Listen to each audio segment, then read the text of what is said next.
Welkom by ons video oor verbruikersprodukklassifikasies. Begrip van hierdie kategorieë help bemarkers om geteikende strategieë te skep wat verseker dat produkte effektief aan verbruikersbehoeftes voldoen.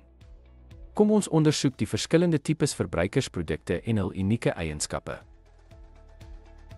Geriefsprodukte is alledaagse items soos brood of melk wat gereeld met min nadenke gekoop word. Hulle benodig uitgebreide advertensies en wye verspreiding om beskikbaarheid te verseker, wat hulle maklik toeganklik maak vir verbruikers.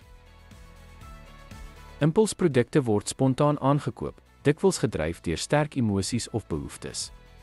Hierdie items moet redelik beskikbaar en goed vertoon word, veral by betaalpunte, om verbruikers se aandag effektief te trek. Noodprodukte word dringend gekoop wanneer die behoefte onmiddellik is, soos medisyne of 'n noodwiel.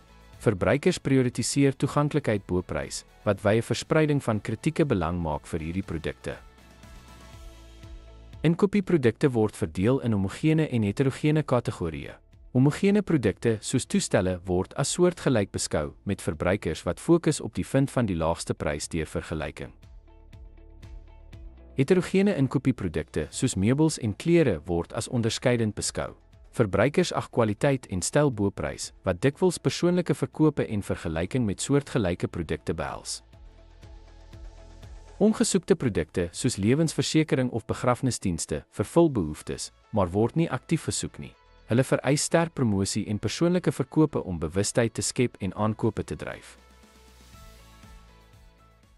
Ten slotte, die klassifikasie van verbruikersprodukte in kategorieë soos gerief, inkopies en ongesoekte produkte stel bemarkers in staat om strategieë aan te pas by verskillende verbruikersgedrag. Hierdie begrip verseker dat produkte effektief geposisioneer is om die regte gehoor te bereik. Dankie dat jy gekyk het.